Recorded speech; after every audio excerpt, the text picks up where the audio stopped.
And thank you all for joining us today for this Next Steps program about construction and renovation projects in libraries. This session is being recorded and will be available soon on HLA's YouTube channel, where you can also find recordings of past sessions. Before we get started with our speakers, I'd like to tell you about some of our upcoming programs. So on August 5th, the Love My Library Day is being sponsored by HLA and the Hawaii Association of School Librarians at Ala Moana Beach Park.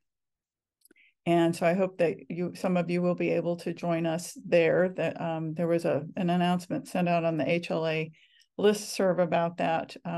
There's information about all of our events on the HLA website, and I'll give you the URL for that in just a moment. On August 10th, we have a Next Steps program about Ulu Ulu Moving Image Archive. We'll be having Janelle Kirante and Ani Kawada from Ulu Ulu telling us about their setup. And on September 14th, we're going to be hearing from Hillary Chang of the Makali Mo'ili'ili Public Library, and she will be talking about the isekai theme in anime. So I hope that you can join us for those programs.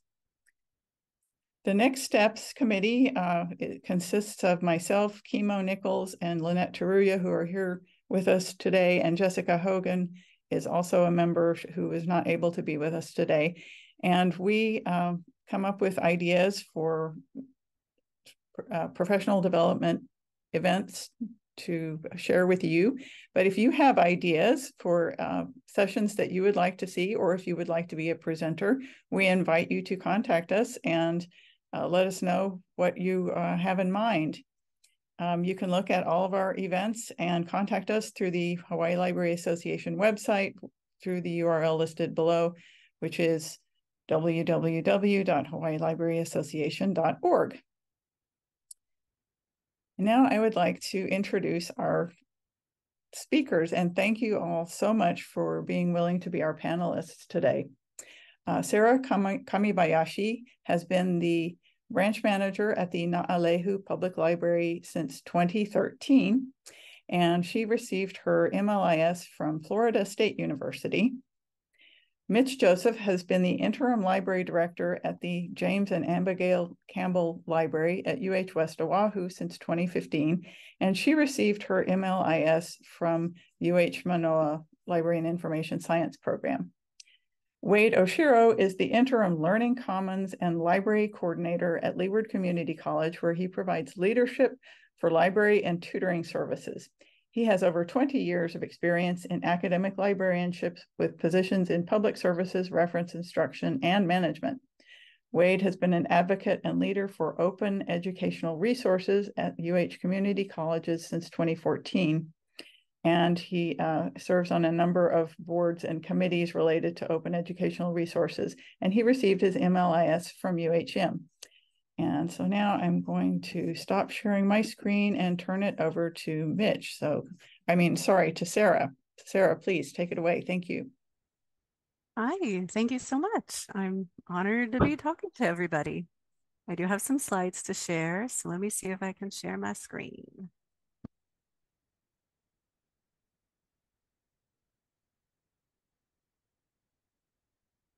All right, is that visible to all? Yes, thank you. All right, so I, as you said, have been the manager at the Naʻalehu Public Library since 2013, but we had this expansion project in the works since I think 2006. If anyone knows better, let me know, because I checked with the previous manager and even she's not sure. It was in talks for a long time. The original building was put there in 1994. So that's the building on the left. And they expanded it a little bit. They put that roof on it, and that really helped and made it nicer. But it was experiencing so much usage that it really needed to be expanded. That is, as it looks, a single wide trailer. So, and on the right, of course, that is our finished project. So let's see how we got there. So I thought I would start with some things I wish I had known before it all got started, because this was my first project of this kind at all. So first of all, expect everything to take much, much longer than you think. Patience is a virtue for a reason. Setbacks will absolutely happen. You can anticipate some of them, but a bunch of them will be a big surprise, and that's okay. I wish I had included some of my key team members in meetings with the architects. I think it would have been a better result for everybody. I did my best, of course, at the time, but there are a lot of things that could have been improved if I had included more voices. So, and I did not expect how many teeny tiny decisions there would be about everything, the color of everything, the size of everything, just everything requires decisions. So now when I go into a public space, I have so much awe for how much work went into it. Like every little thing required somebody deciding this is how it's going to be. And I was lucky to have a very supportive and communicative administration. And a lot of them have seen some really weird stuff. So they kind of helped us avoid some pitfalls that we would have otherwise run into. And this is just a closer up version of the old library. As you can see, it was very dry at that time. It looks kind of desert-like, but this was the interior in the before times. So there's our little library. That's the whole thing. So there was not a bathroom. We didn't have running water. So we walked to the next building to use the restroom. So that is another reason this expansion was super important. That was our little computer area on the right. We had 3 computers, and sorry for the background noise, we're open right now to the public. So we held lots of programs and we jammed everybody in there, rearranged all the furniture every time to make it work. And it was obviously well attended. So again, that's why we needed to expand. So what you see on the left there, let me back up. So we got a grant from the Department of Agriculture to purchase 2 a double wide trailer, and the original intent was to just put it down nearby and make a lanai between the 2. And the current state librarian changed the plans because it didn't include a bathroom, and it also would have been difficult to staff both buildings at the same time. So instead of having them just laid down next to each other, they decided to turn it into one big building. And on the right, that's what it looked like instead of the last slide. Was it empty? So it was also really hard to watch because, we had a lot of fun in that building. One little wrinkle we didn't anticipate was getting the the utilities removed was a debacle. So that's why on the right, there is a piece of the wall left with the electrical still attached. And that took several months for them to fit us in to remove that. So that stalled everything. I guess I should have mentioned the whole construction period was about 2 years. So, and a lot of that was just waiting around. But once they got started, it was pretty exciting. So you can see the sides of the double wide there, and they reused the floor of the original single wide trailer and put that in the middle. So it will get better. It's really sad when they knock it down, but it gets better. And so these are just progress photos. It was very exciting to watch it grow. And then once it gets paint, all of a sudden it's like a real place. It was amazing. So on the right, that is the complete finished product. We have like signs and book drops. Gosh, deciding where to put the book drop for some reason was a big deal because it wasn't taken into account when it was designed. So pro tip, figure that out before you start. So here's the inside. Another thing was make sure you know what's included in your construction contract because everybody thought furniture was included and it was not. So that was an exciting thing to find out. The conversation went, hey, where should we put these plugs? Sara, how big is your desk? And I was like, I don't know, how big is my desk? And they were like, uh-oh.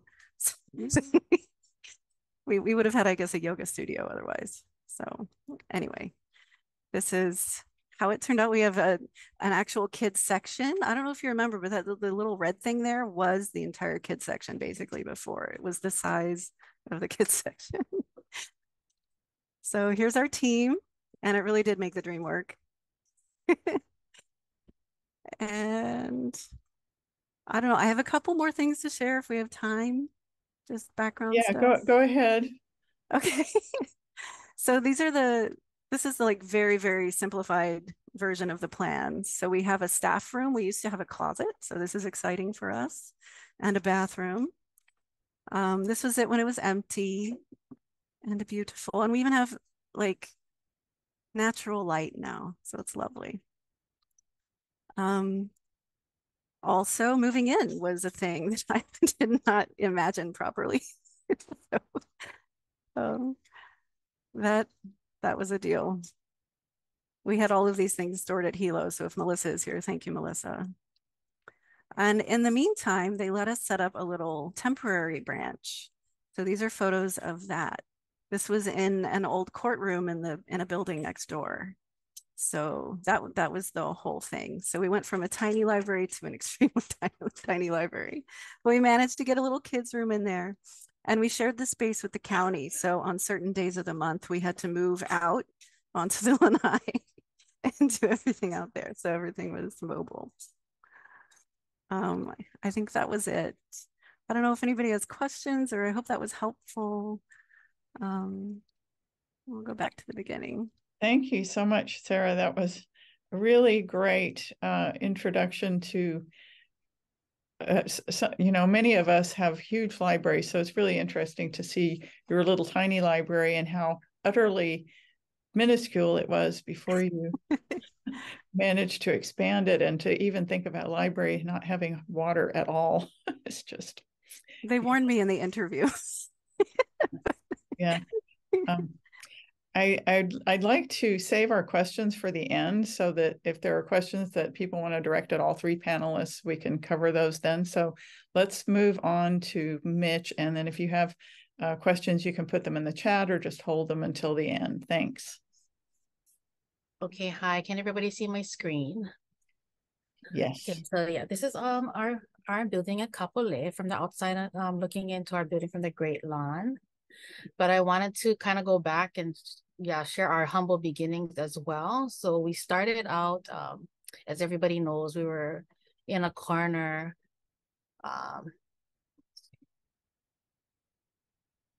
at the Leeward Community College Library. We're in their back corner. So we had a 1,200 square foot space back there. This is the entrance. And this is the second half of it. And this is pretty much the whole library, our whole collection at Leeward.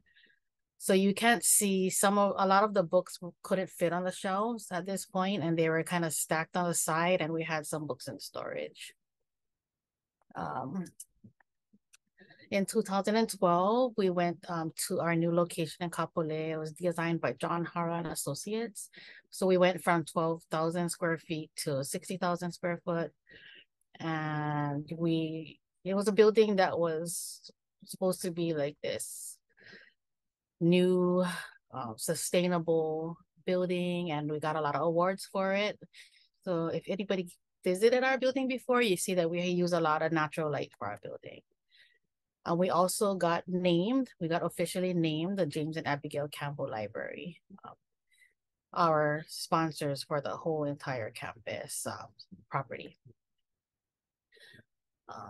Our building is kind of distinct in the whole town because of our light tower. It's about 100 feet, but we did have to get a special permit for this because I think they had some kind of like a regulation in this town of the city of Kapolei that could only go so high at one point. So our chancellor at that time, he really wanted this tower on the library, and he wanted to be like a centerpiece, marking the center of the campus, and also it lights up at night.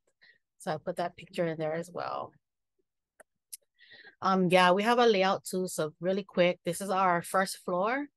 Over here, you can see this is our info commons, a little lobby seating area. We also have music concerts here because we have nice high vaulted ceilings. This is our staff area in the back. So our librarians, and we actually share space with our IT department. I'll get to that later. And this is some staff offices here, and our service desks are right here. Our second floor is also where we keep our stacks. We share space with CLEAR, Center for Labor, Education, and Research. We have a quiet reading space and exhibit space here. And we also share space with the Naʻalehu Tutoring and Testing Center here. And they group study rooms and testing rooms are here as well. These are our service desks, reference and circulation. Our info commons area. And this is our info commons area from the stairway. This is our quiet study space on the second floor. We also use rolling furniture here because we do convert this space when we host exhibits or any kind of events where we invite people in. So we use this space as like a mixed use space. And this is one of the exhibits we had on Kalaupapa in that area. This is also our second floor stacks at Info Commons area. And the lights on our stacks. So you can see better. It gets kind of dark back there, I don't know. This is our special collection room. We have compact shelving in there. It's more climate controlled in there. It's really, we keep it really cold. I do want to say one of the design flaws when we first opened our building was the entry. It caused, whenever it rained up there, it flooded our lobby. So here's some photos. When it rained, our front lobby would fill up with water. And this is like staff, faculty, students, maintenance people, like they're all trying to help us get the water out. And we always used to have to keep sandbags in the front because whenever it would rain, we'd try to build the wall. So the water would, we'd try to stop it from coming in. So yeah, basically the way I think the type of grass and the way they sloped the cement down the front walkway, it went right into our front lobby of the library, as you can see. So this is a fix. We had to extend that cement out all the way to here. And then they built gutters. You can't really see it in this photo. They built gutters here and here to stop the rain. And ever since then, we have not had a flood in the library lobby. This is our lobby all nice and dry. We mapped out where we wanted to put mats. Then we got mats to put near the doors. We also got new lights recently, just last fall. So we had to replace that other lights because they all burnt out. And if you can see how high our ceilings are, we found out later that we couldn't change the bulb here. We had to change the ballast thing up here. And it was really expensive for us to always bring in people with lifts, electricians to take apart everything to change on the lights. So they redid all the lights in the building to these lower hanging lights where we can fix it from the bottom. Here's one more shot of our lights. So yeah, like I said, we do share space in our building. This was not the original plan when with the librarian that was helping to plan out our space. It would look very different in its conception to what it is now. So we do share space with Ulu'ulu, the Naʻalehu Tutoring and Testing, the Center for Labor, Education, and Research. We share space with the whole IT staff. Food service and events also have their office in the library building. UH West Oʻahu Counseling has an office up there, and our distance education director has an office in there. So originally, none of those people were supposed to be in the building.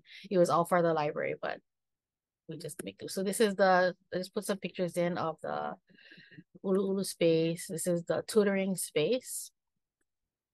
and clear space. And these are some of the awards that our building has won. There's a lot of write-ups in a lot of the architectural magazines when we open. So with all that being said, really quickly, functionality of our library is not that great. So the librarian that designed the space, he had a different idea, and it would have probably worked better. But basically, our service desk is really small. So when we got there, if you can see our circulation desk, like this is all they have. So that little shelf behind them is the course reserves, and it's gotten way more over the years, and it's hard to manage. I would have definitely had a bigger space for circulation. Our reference desks are built low, so it's kind of, unless this person will sit there and have an interview with you, it's more comfortable. But usually I would have liked if our reference desk were the height of someone standing, because we're constantly looking up at people. I didn't have a photo of our back processing area because, like I said, we share a seating space with IT. So if you see here, our librarian that does a lot of the processing, he sits in this cubicle here, and he has kind of this space here for all of his carts. You guys know how it looks and all of the stuff. So it's kind of like a small space.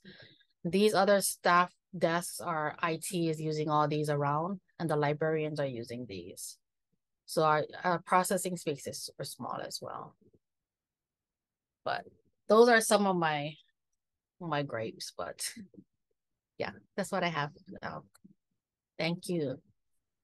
Well, thank you so much, Mitch, and thank you for sharing your beautiful new library with you. And I certainly remember the old one back at UH West Oʻahu, and boy, what a contrast between those two spaces. So we'll look forward to the Q&A session with you in a few minutes. Thank you, Gwen, for doing that.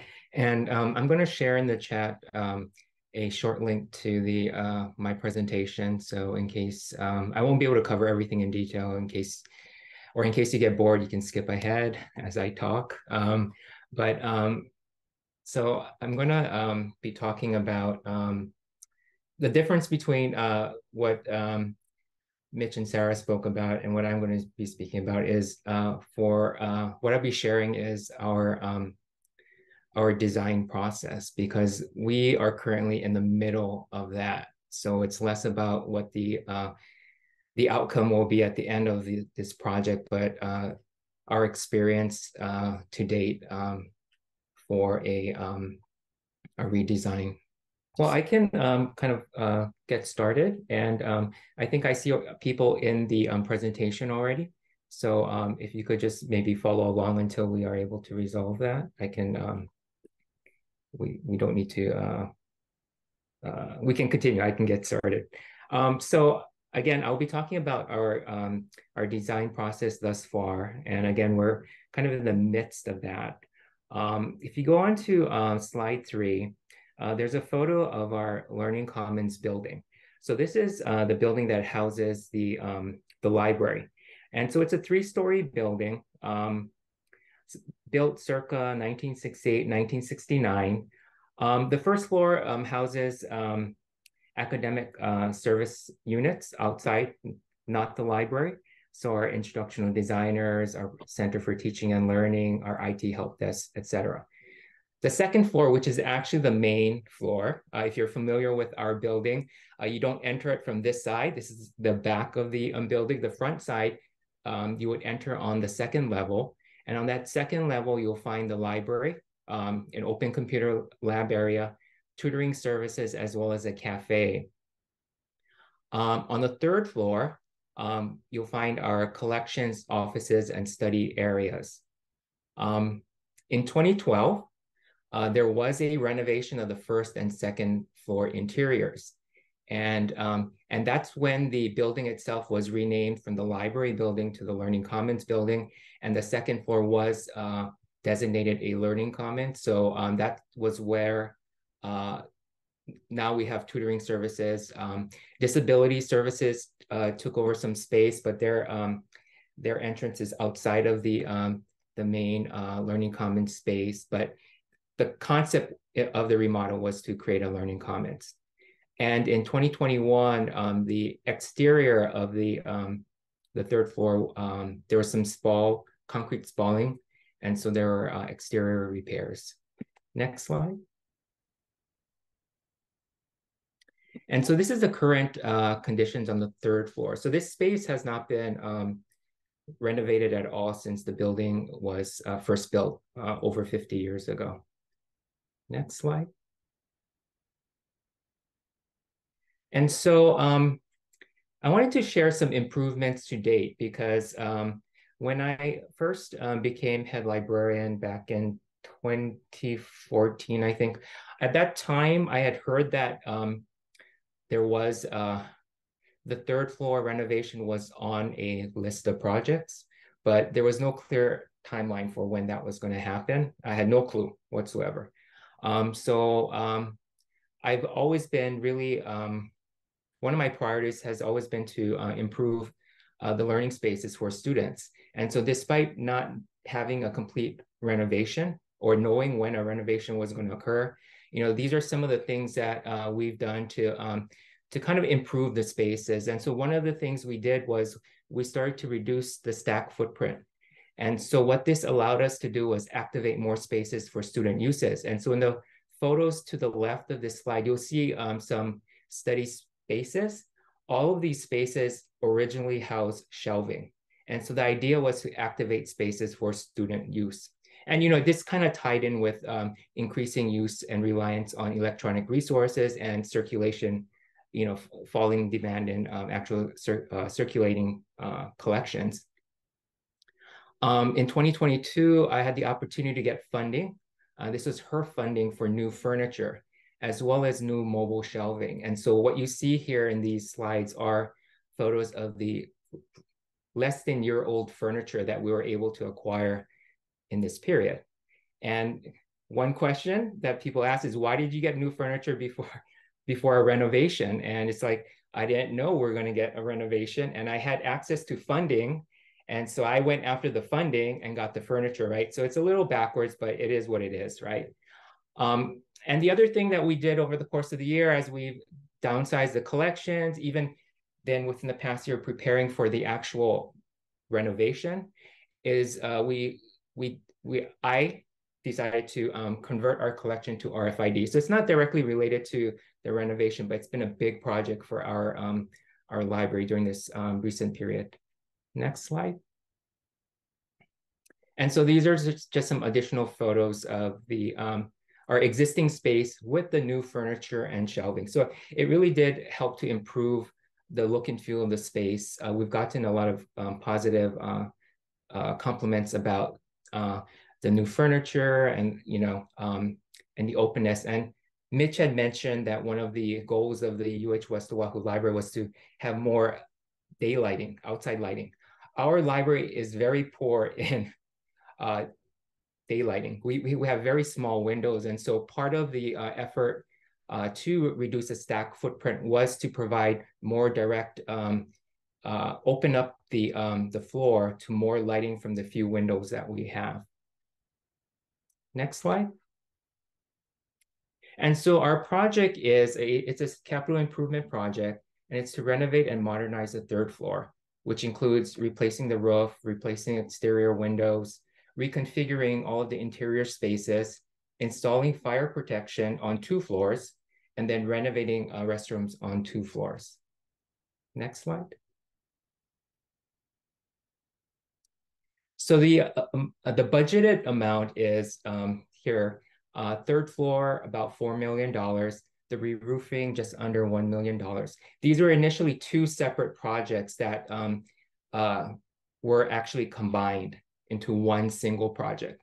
Now, what was not budgeted was a fire sprinkler system. We don't have fire protection right now, but I guess because of changes to laws, this became a requirement. And so this is money that needs to be found. So we've been promised that there's going to be money that's going to be found to do this without compromising the actual modernization of the the interior spaces, but that remains to be seen. So you can see here that our budget is short of the anticipated costs. Next slide. So this is here just a screenshot of some of the kind of the priorities for our spaces. And so this list of priorities came about through a variety of factors. You know, student comments and surveys was one thing. I've had some work with staff. We have annual staff development days, and one of them was to identify the kinds of spaces that we would want in our library, and just my observation of how our spaces are designed for the use or not designed for the use, right? And so one of the top priorities was individual office spaces for staff, because I observed the challenges with, especially with COVID and doing things more on Zoom, that there were challenges with staff who shared office space and having to find spaces for them to actually have meetings. And, you know, the idea of having your own office space is a valuable one. And Mitch mentioned the open concept office at UH West Oʻahu. I had the opportunity to experience that for several months when I was at UH West Oʻahu, and I saw the challenges with working in an open office environment. So yeah, so this is kind of, and I shared this with the architects, with our my vice chancellor of administrative services, with the project manager. So really going into the design process, we already had put together these priorities, that these were the priorities that we had identified for the redesigned space. Next slide. And so this is kind of the an outline of the design process. So it started earlier this year. There were 3 separate design sessions that were held with the architects. I had formed a internal call it renovation planning team. So it was about 6 or 7 staff who helped me and who participated in various aspects of the design process. And we are in the middle right now. So as of July 3rd, we submitted furniture layouts, because that was important in order to for the electrical networking and fire protection design work. And so that was the last thing that we did.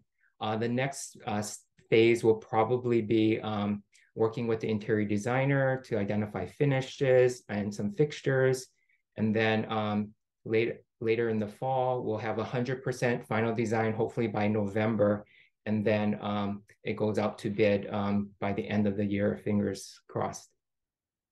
Next slide. So this is just some of the conceptual drawings and that we went through. Next slide. And these are the design alternatives. So it went through various iterations. We ended up with 4.7, which isn't actually the final one, but that was the one that kind of captured what we were looking for as far as spaces. Next slide. As far as working with my planning team and working with the rest of the staff, you know, one way I use a tool called Miro. I don't know if you're familiar with it. It's an online whiteboard brainstorming type of tool. And for me, I'm a visual person. So this helped me to kind of go through and visualize the process. And it also provided a means to get feedback from staff. And I also shared this with the architects and with my administration as well. So, you know, they could see exactly, you know, where we were in the process. And it helped me kind of navigate, you know, just the challenges with communicating with various different people. Next slide.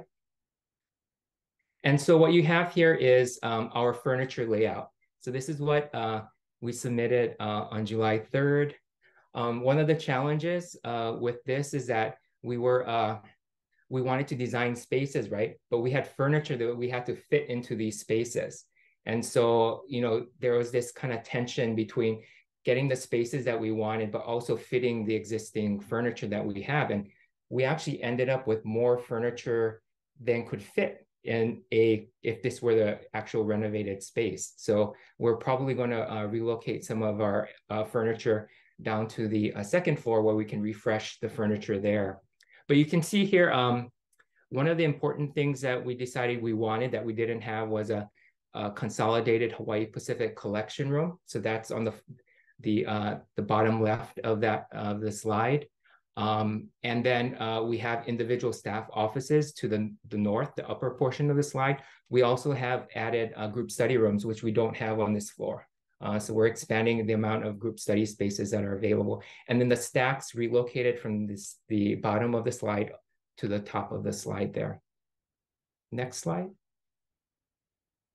And then these are some initial renderings of the space. One of the big, I guess, I don't know what it is. One of the big things that we wanted was more daylight. And so those two large windows that you see there, the center of the slide, those are actually will be new windows. Right now they're just concrete. And so we're really going to open up the space if we're able to get, we can fit it in our budget. And the bottom left screen you see there, you can't really, on the bottom left of the screen, that slide there, you can't really see it very well, but you see some railings and some glass railings. So that is actually opening up brick walls. So we're going to knock those down and we're going to open up that stairwell. Because if you've been to our library, you can see the stairwell is very much enclosed and very dark and not inviting at all. So we want to open it up as much as we can. Next slide. And so these are our next steps. And so one of the things that we'll have to do at some point is what we want, how much it's going to cost, and is it going to be within our budget? And so some tough decisions are ahead of us. Next slide. And so these are just some things that came to mind when I was preparing this for this panel discussion. Have a vision or plan. The architects told me that oftentimes they work with users, libraries that don't really have a plan when they come in. The architects are really looking for you to have a vision or plan.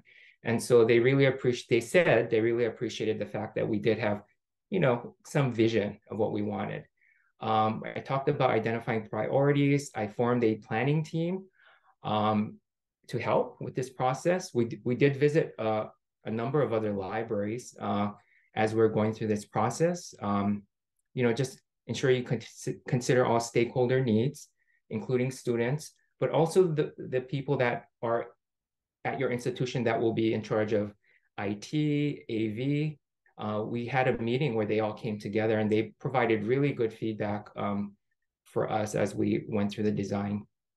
And then be flexible, manage expectations. And this is something that I'm not sure how successful we'll be, but one thing that was drilled into me by our IT person was to future-proof your design. Now, we'll see how successful we are at the end of this whole renovation process. And that is all I have from Leeward Community College. So thank you so much. Thank you, Wayde, and thank you also to Sara and Mitch for giving us an overview of your whole process of construction and renovation and so forth. And thank you. We really appreciate the time that you have put into preparing your presentations for us. Now we are ready to open it up for questions. So if you have a question, you can either drop it into the chat or you can unmute yourself and ask the question directly. So any questions?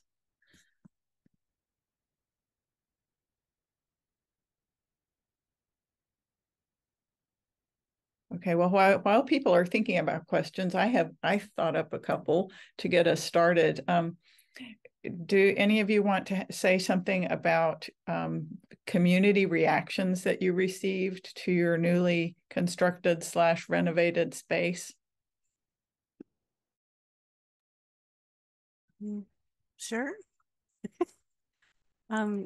We reopened in the middle of the pandemic. So we had one lady who was actually in tears because she said, this is the first good thing that has happened in our community since all this started. And So then, of course, I also cried, but it was, so I would say pretty good reaction. They like it.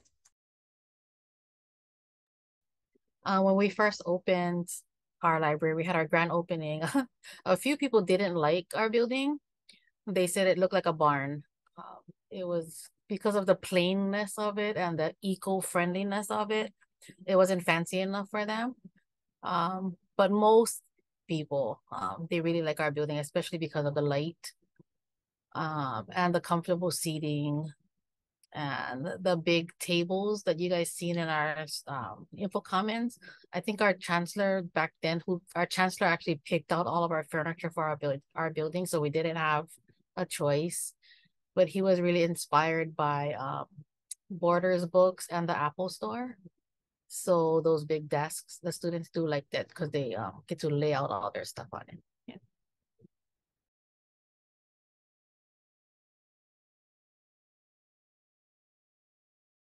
Okay, any questions that have arisen in the meantime? I can keep firing them away, but surely some of the other attendees have questions. I think Pam, let's see, Pam says, to whoever included downsizing the collection in preparation for your new space, did you have any problems with faculty objections? I guess that might be for me. Yes. No, we did not. But we were very careful about how we approached the downsizing. And then we did have, we had, and then we had criteria for what we were, weeding. And a significant portion of our collection, we had to hugely downsize our collection. It was older materials or materials that hadn't been circulated in a long time, over 10, I think it was 10 years that we were looking at. So so we were fortunate. We did not have faculty objections, or none were brought to my attention. You're lucky. I worked for HPU and we had a massive downsizing, and we did also have protocol and procedures for downsizing, and we still had objections from faculty. But we did work it out, but I was curious. Thank you. I've heard of your experiences, and so that was kind of waiting to how we approached it. But yeah, we're fortunate. And to be honest, when we've been waiting for a number of years, like every year, we're going through a process of, selecting, deselecting materials. But to be honest, a lot of it happened kind of in the middle of the pandemic, right? So maybe there was less attention being paid. Faculty weren't on campus. Definitely the collection our circulation dropped, like I would say 90%, if not more. So, all those factors kind of resulted in us not having, I think, objections raised. That's a good point. I think the pandemic probably helped you. Well done. Any other questions? I still have some questions waiting in the wings, but I don't want to dominate the question asking. I had one question. Are you all, Wayde, it sounds like you have been super heavily involved and consulted, but are you all happy as librarians with the amount you were consulted for the design, or it wasn't like imposed on you? You got to offer suggestions?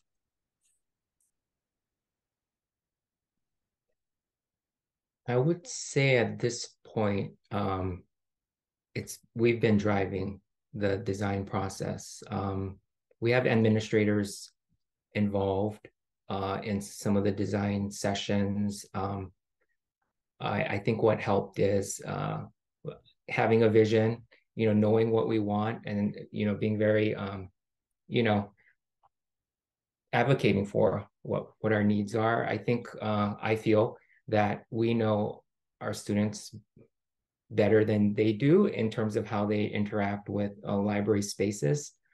So I don't know. Yeah, I think for now, at least, I don't know when the the big, tough decisions need to be made, I think it could be a completely different story. But up till now, it's been pretty much driven by the library. And there are a number of my renovation planning team members who are on this call. So if you're willing to chime in on anything as far as your experience through this process, please feel free to jump in.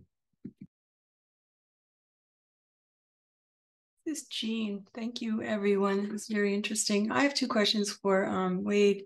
One, actually all of you, how did you involve students in having their input in any of these designs? And the second question goes to Wayde about what kind of things did you discuss for future planning, or any details on that? Thank you. So two questions. First one for anybody, and the second one for Wayde.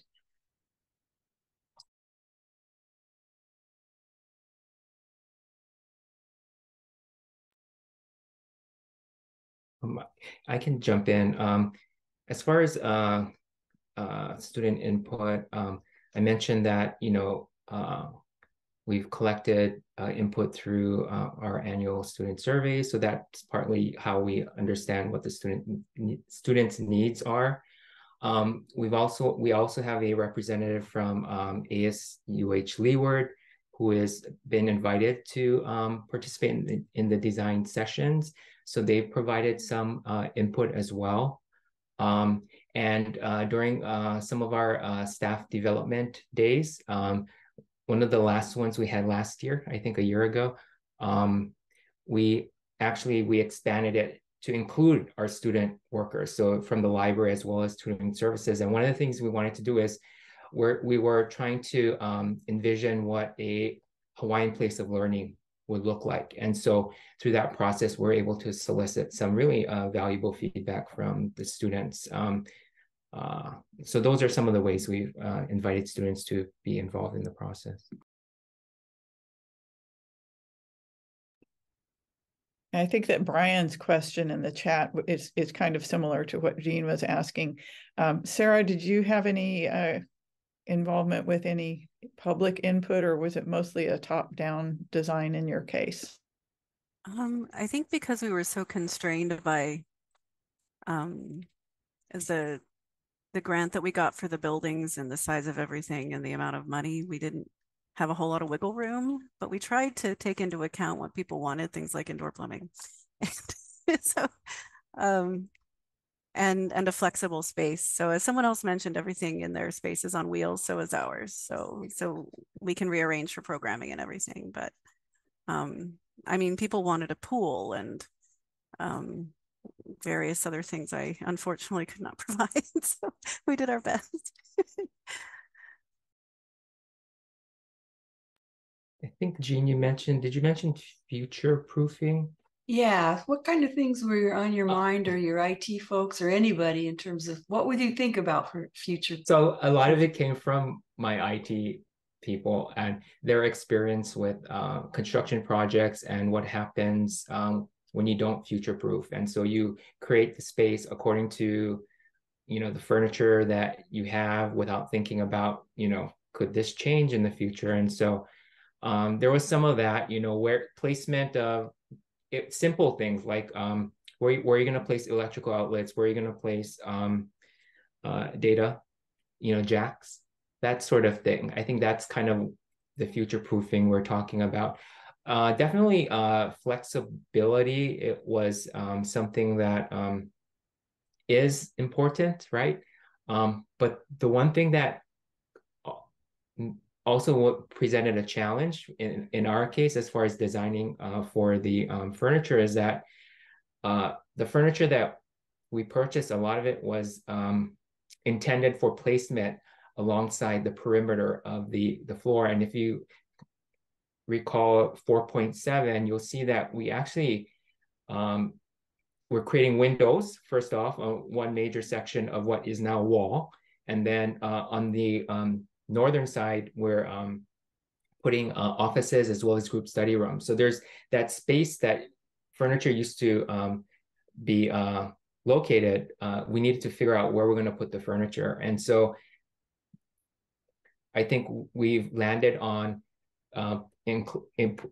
including or putting in like low height barrier walls where we can place this furniture and we can have power.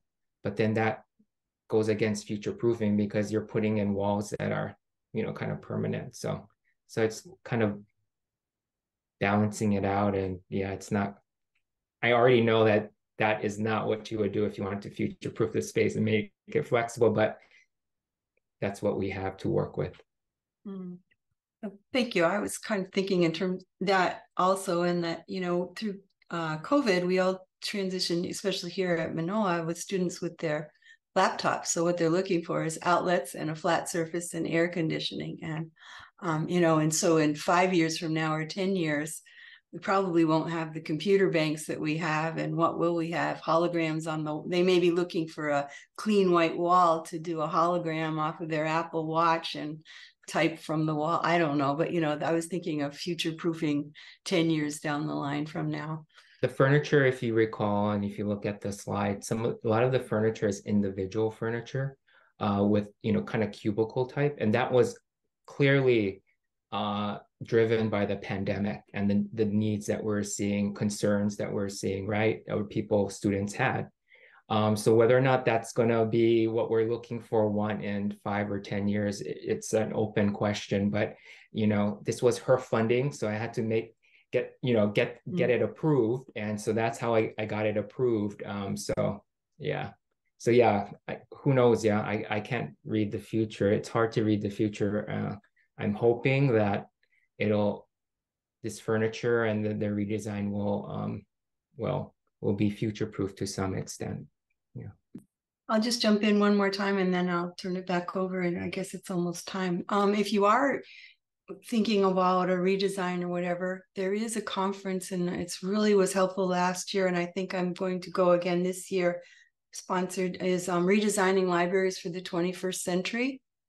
And it's usually last year it was architects and people who have just done a redesign or partial redesign. It was really helpful.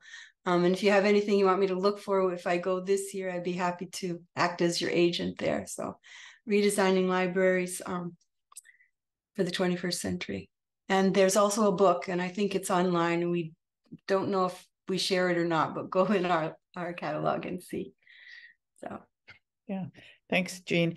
I think what will be our last question, and that is if any of our panelists want to talk about how they communicated with their patrons about the status of your projects, and do you have any tips for people about the best ways to communicate?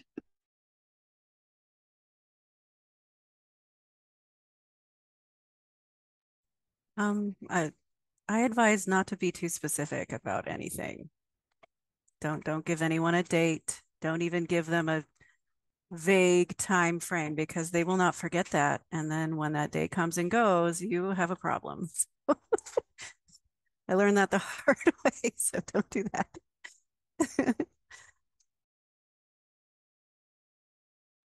We communicate in our campus through email, and also one of our librarians, they posted on our social media for the students to see. But of course, a lot of people don't get the messaging. Then, yeah, like what Sara said, the dates, they are gonna constantly ask for updates, and we don't know. Like right now, we have a project going on. And our library is actually closed right now because they're redoing the whole venting and AC system. So it's been closed since May, and we're supposed to open up at the ending of this month. And I have been getting requests for updates constantly. I don't have the updates, so I'm talking to our project manager, and she's talking to the building people, and one of our librarians, she just told me she went into the building yesterday and it's still not done. So we're looking at maybe next month, but still no update, no official update. Yeah, basically it's a waiting game, and we're trying to get in. We're really trying to get back in before the start of the fall semester. And we still would have to clean the building, restack all our books, bring back all our equipment. I mean, the whole building is stripped right now. So we would be, it's going to take us a few weeks to even just get back, couple weeks to just get back to normal.